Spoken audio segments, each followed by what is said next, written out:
What if the true nature of the UFO phenomenon is so disturbing, so devastating, that it would shatter the minds of most people? What if reality itself is so strange that knowing the truth would threaten the stability of our entire world? What if the greatest secret isn't hidden because it's dangerous, but because it's almost impossible to live with once you understand it? What could be so unsettling, so incomprehensible, that those who know it call it the indigestible truth? In a recent interview with James Ian Doley, Jim Semivan, a former CIA officer, spoke calmly about the UFO phenomenon not as a mystery to solve, but as something that must be contained. What emerged wasn't a story about space brothers or advanced technology, but about the limits of the human mind and how far institutions will go to keep society from breaking once those limits are pushed. Semivan implied that the truth itself is corrosive, not enlightening, not empowering, but destabilizing. He suggested that prolonged exposure to the full reality of the phenomenon can fracture people psychologically, leaving them fearful, disoriented, and fundamentally altered. In this view, secrecy isn't about protecting information, it's about protecting human minds from something that does lasting harm once it's fully understood. Semivan has stated that the phenomenon is not something to be casually explored or treated as harmless curiosity, because it has a direct psychological effect on people who engage with it too deeply. He suggests that human perception and consciousness are not merely observing the phenomenon, but are actively involved in the interaction itself.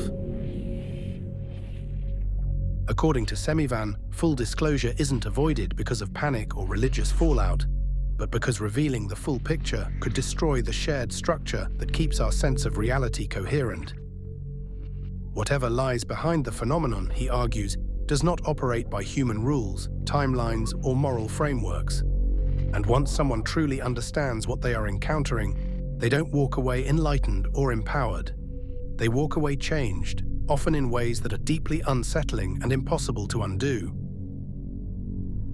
Colm Kelleher's work in Skinwalkers at the Pentagon quietly reinforces why Jim Semivan calls the truth indigestible. The Hitchhiker Effect suggests the phenomenon doesn't remain confined to sightings or locations. It follows people home.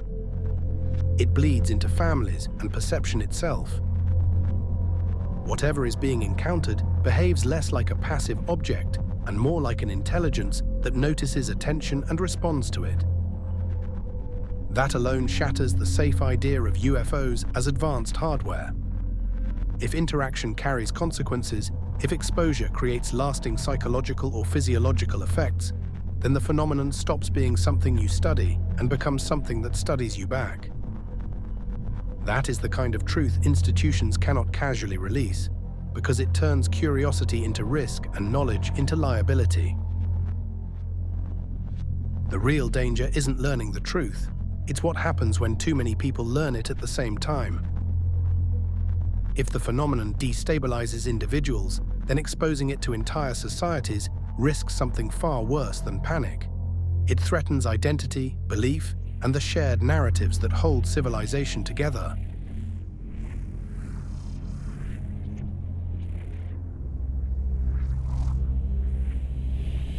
When it comes to UFOs and related phenomena, the same pattern repeats again and again. They are never treated as legitimate subjects by mainstream science or academia. Instead, they are buried under ridicule, red tape, and a carefully maintained illusion of normalcy. Some information isn't seen as a threat to national security. It's seen as a threat to reality itself. Once that line is crossed, the truth no longer matters. Preserving stability becomes the priority, even if that stability is built on a lie. UFO secrecy was never about hiding technology or guarding national security. It was about protecting a fragile version of reality from collapse. Long-standing programs weren't built to search for answers, but to contain them, inheriting knowledge that pointed to something ancient and still active. Their task is simple and brutal: keep society functioning by burying any truth that suggests humanity is not in control of its own fate. The darkest possibility isn't that non-human intelligence exists, but that it has always been here, embedded in the structure of reality itself. Not visitors from distant stars or benevolent explorers, but something closer to custodians or wardens. Not helpful beings that arrive in flying saucers, but control systems that manage experience itself, quietly harvesting the emotional output of human lives. Suffering, awe, devotion, and fear are all refined into a useful product, a closed loop where consciousness isn't evolving by accident, but being cultivated.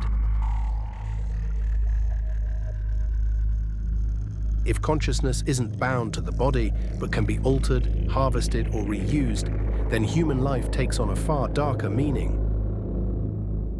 We stop being independent beings and start resembling something exploitable.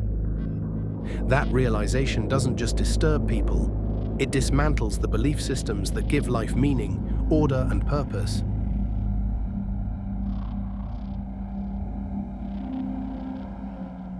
Legacy programs mentioned in UFO circles would have no choice but to suppress this knowledge absolutely.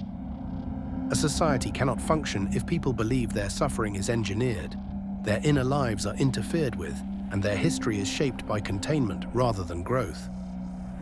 When that realization takes hold, maintaining order outweighs telling the truth, and ignorance becomes policy. There are darker threads still. Across altered states, near-death experiences, psychedelics, and occult rituals, the same themes keep showing up. People report non-human observers, manipulators, and entities that seem to feed on fear, attention, devotion, or pain.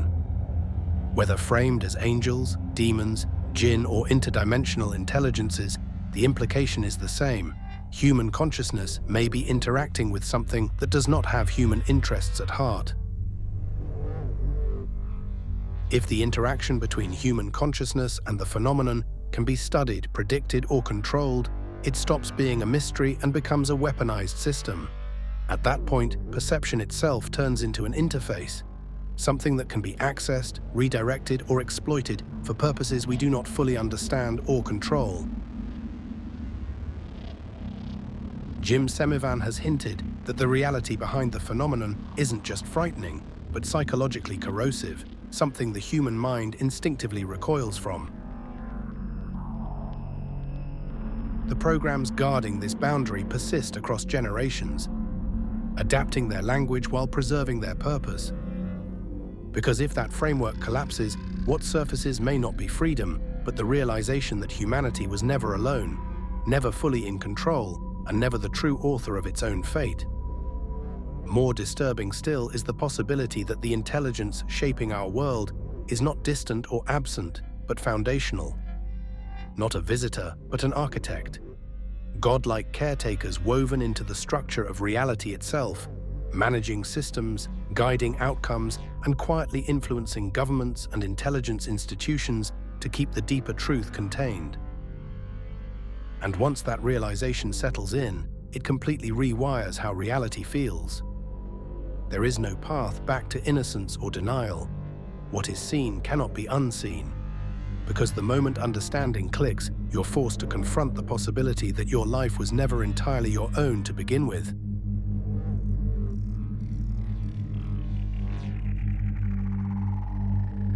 Thanks for watching. If this unsettled you, good. That's the point. Contemplate it, share it, and remember, the moment you seriously consider that reality itself may be influenced by something beyond human control, the illusion has already started to crack.